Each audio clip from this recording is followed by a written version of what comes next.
Did you know that the most stressful square footage in your entire tiny house is also the one room where a few smart decisions can make or break your entire daily routine? We're talking about the tiny house bathroom. Look, I have seen people spend months obsessing over their kitchen layout, their loft design, their exterior finishes, and then completely wing the bathroom. And I get it. It is small. It feels like it should not matter that much. But here is the truth. A poorly designed tiny house bathroom will drive you absolutely crazy. Every single day. And a well-designed one, it can genuinely feel like a spa retreat in 30 square feet or less. Today, we are going through the best tiny house bathroom design ideas for 2026. Layouts, fixtures, storage hacks, tile tricks, toilets, you name it. Real data, honest info, no fluff. So whether you're in the planning stage or you are about to gut your current bathroom and start fresh, stick around. Because by the end of this video, you're going to know exactly what to do. Quick favor before we dive in. If you're new here, go ahead and hit that subscribe button right now. We drop honest, data-backed tiny home content every week. I do not want you to miss what is coming up. And drop a comment below. Tell me, are you team wet bath or team dry bath? It is one of the biggest debates in the tiny house community, and I want to know where you stand. I read every single comment. Alright, let us get into it. Before we talk design, let us talk numbers because this matters. The average tiny house bathroom runs somewhere between 20 and 40 square feet. To put that in perspective, that is roughly the size of a large walk-in closet. If you're lucky, a bathroom with a shower, toilet, and small sink fits comfortably in about 25 to 30 square feet. And wet baths, where the whole room is essentially the shower zone, can work in as little as 16 square feet. Now, that sounds tight, and it is.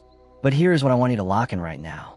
Some tiny house bathrooms are nicer than those in full-size apartments because owners put extra thought into every single detail.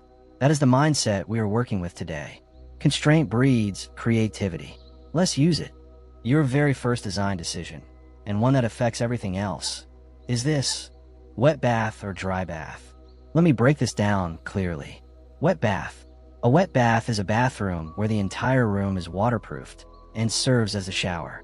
The toilet and sink are in the shower zone. When you shower, everything gets wet. Wet baths save 5 to 10 square feet compared to a dry bath configuration. In a tiny house, that is enormous. They simplify your plumbing run and are common in RVs and very compact tiny homes. The trade-off? You need full waterproofing on every surface. You need proper floor slope to a center or corner drain. And you need fast, powerful ventilation, which we will cover in detail coming up. Otherwise, you're looking at mold within months. Some tiny house owners use a hybrid design. They waterproof the entire floor and lower walls, but add a shower curtain to keep the toilet area mostly dry. Best of both worlds if you do it right. Dry bath. A dry bath has a separate, enclosed shower zone. This keeps your toilet paper, and towels dry. And once you have lived in a tiny house full-time, you will realize that matters more than you think. It costs more square footage, but it feels calmer and cuts your daily wipe-down time dramatically. My take: if you're under 150 square feet total and off-grid, seriously consider the wet bath. If you have a bit more room, or you want that daily calm, go dry. Before you buy a single fixture, map your layout. I cannot stress this enough. Here is the system that actually works. Measure wall to wall. Mark your door swing, window placement, and ceiling height. Place your toilet and shower where the plumbing run stays shortest. This saves money and cuts potential failure points. Then fit the sink into the leftover space. Pro tip: keep the shower and toilet on the same wall to simplify your plumbing. Every extra foot of pipe run adds cost. Door choice matters more than most people realize. A traditional inward swinging door eats into your usable floor space every single time you open it. Use a pocket door or a barn-style sliding door instead. One designer I came across installed sliding panels that doubled as towel racks. Functional and stylish. Now, here is the code piece. And if you're dealing with an inspector or planning department, this is worth knowing. The International Residential Code covers tiny houses specifically under Appendix AQ. Clearances under this guidance call for at least 21 inches in front of your toilet and sink and 24 inches for shower entry. These are the numbers your inspector will check.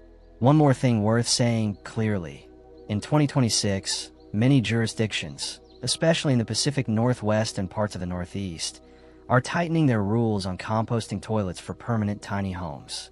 Some counties now require a connection to a septic system regardless of whether your home is on wheels. Before you commit to any off-grid toilet solution, check your local zoning codes.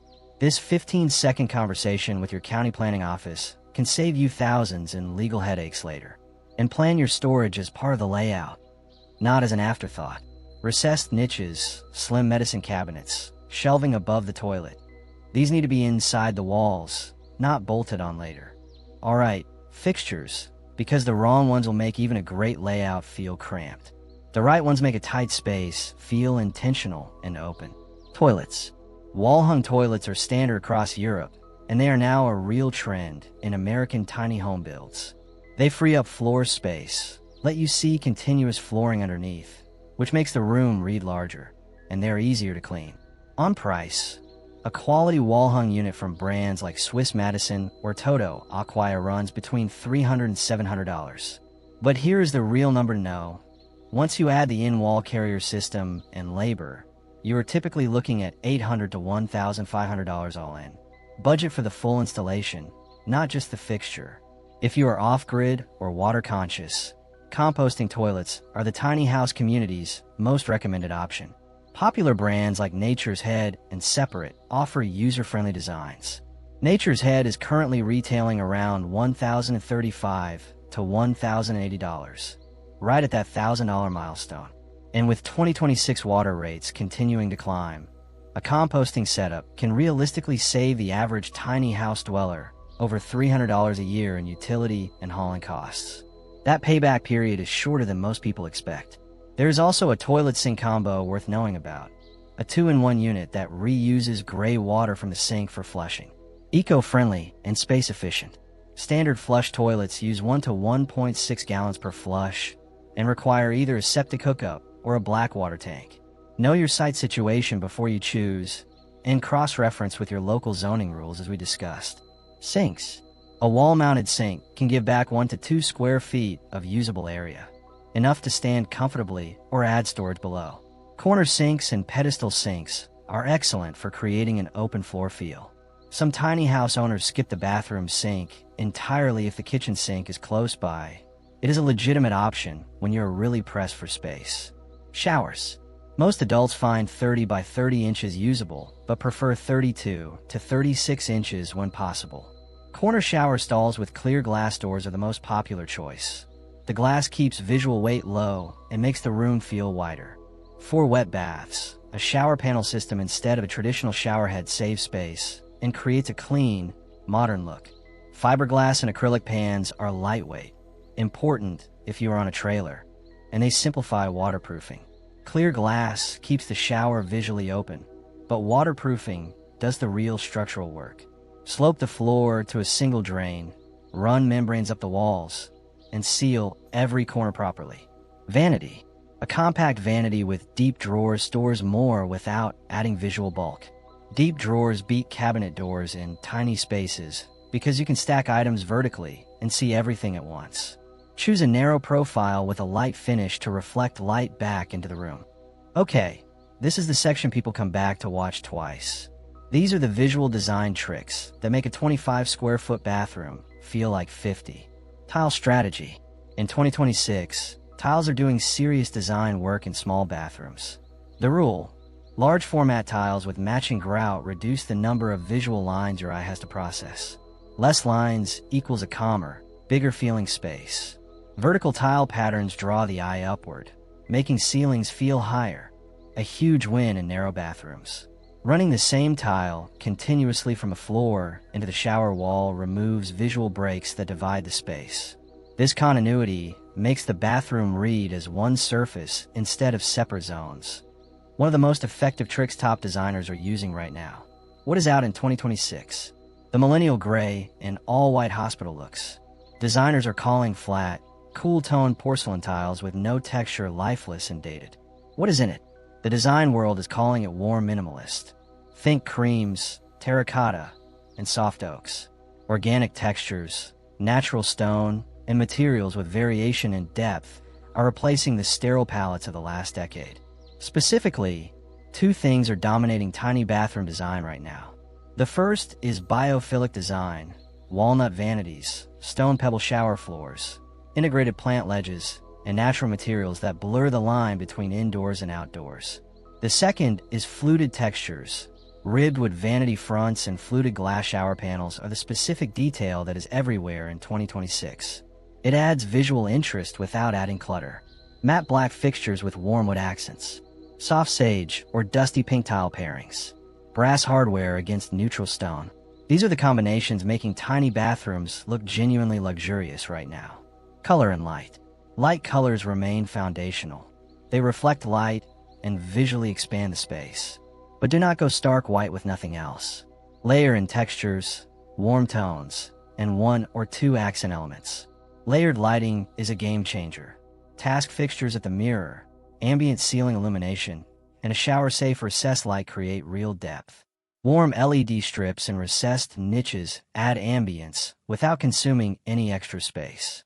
A full-height mirror instantly makes a room feel deeper. It is one of the simplest and most effective tricks available, and it costs almost nothing. Storage that disappears. Recessed medicine cabinets behind mirrors provide hidden storage. The mirror serves double duty. Floating shelves above the toilet or door maximize vertical space without touching the floor. Hooks, baskets, and built-in niches keep daily items organized and accessible. Use matching containers or baskets on open shelves to create a calm, clutter-free aesthetic. Visible clutter in a tiny bathroom is the enemy. Cure it ruthlessly. I have to talk about ventilation because it is genuinely the most underappreciated element of tiny house bathroom design, and it is the one that will cause the most expensive damage if you get it wrong.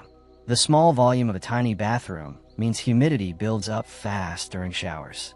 Without proper ventilation, you will have mold, mildew, peeling paint, and wood rot within months. This is not an exaggeration. I have seen it. Here's what to install. Go for a DC motor exhaust fan rated for at least 50 CFM. DC motor fans are whisper quiet, under 1.0 SON, and use roughly 70% less energy than the old AC motor models. That combination of silence and efficiency is why they have taken over the tiny house market. A high-quality 50 CFM fan with a built-in humidity sensor, like the Revent line, is currently priced around $235. That is a real-world number you can budget for, and it is genuinely worth every cent. Get one with a humidity sensor, so it runs automatically when moisture levels rise and shuts off when the air clears. This protects your build without you having to think about it. A small operable window is also a major asset. It boosts natural airflow and brings in natural light at the same time. This is non-negotiable. Budget for it. Design for it. Do not skip it. Let's be real. Tiny house living is often about financial freedom, not blowing your budget on a bathroom. Here is how to get a genuinely beautiful result without overspending. Shop for gently used or discount fixtures at Habitat for Humanity Restores or Facebook Marketplace. You can find high-quality sinks, vanities, and hardware at a fraction of retail cost. Use peel-in stick tiles for quick, affordable upgrades. Modern options look surprisingly good, and they are a legitimate DIY option for wet bath accent walls. Minimalist fixtures are your friend. A wall-mount sink or an all-in-one toilet and sink combo can be both stylish and wallet-friendly. Simple slab-front vanity doors with integrated pulls are cheaper than detailed cabinetry, and they look more modern anyway. Pick one statement piece: a rainfall shower head, a vessel sink, a fluted wood vanity, a beautiful stone tile as a focal wall. Let everything else be clean and simple. That contrast is what makes a space look designed rather than budget. The hero piece gets all the attention. The simple surroundings make it pop. Before we wrap up, let's talk about the mistakes I see over and over again. Avoid these, and you'll be way ahead of most tiny house builders. Mistake number 1: skipping the layout planning phase. Buying fixtures before you have mapped the space is like buying furniture before you know the room dimensions. Do not do it. Mistake number 2: choosing an inward swinging door. In a tiny bathroom, that door swing eats into your usable floor space every single time. Pocket door or sliding door. Every time. Mistake number 3: underestimating ventilation. A DC motor fan rated at 50 CFM minimum. I just covered this, but it bears repeating because mold in a tiny house can compromise the entire structure. Mistake number 4, skimping on waterproofing, especially in a wet bath. Membrane, slope, sealed corners. Do it properly, or you will be redoing the entire bathroom in 2 years. Mistake number 5, adding storage as an afterthought. If your niches, cabinets, and shelving are not designed into the layout, you will end up with stuff on every flat surface. And in a tiny bathroom, that gets claustrophobic very fast. Mistake number 6, ignoring local zoning before choosing your toilet system. I mentioned this in the layout segment, but it is serious enough to repeat. Check Appendix AQ of the IRC and your local county rules before you commit to a composting toilet in a permanent build. Mistake number 7, going too trendy. In 2026, texture and warmth are absolutely in. But design your bathroom for timeless function first and layer in current trends sparingly. You do not want to hate your bathroom in 3 years because you leaned too hard into one season's aesthetic. Alright, there you have it.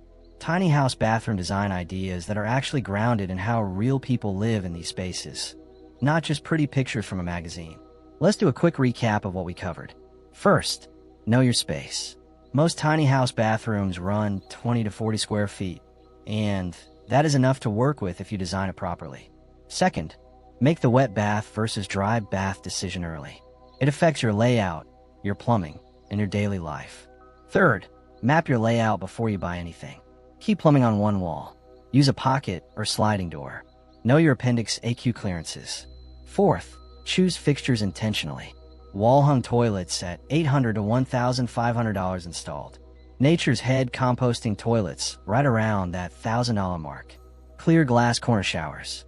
Every choice either opens the space or crowds it. Fifth, use the visual tricks. Large format tiles with matching grout.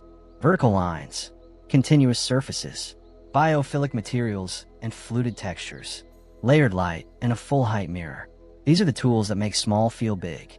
Sixth, ventilate properly. DC motor fan. 50 CFM minimum, humidity sensor. Budget about $235 and do not skip it. And seventh, you do not need a big budget.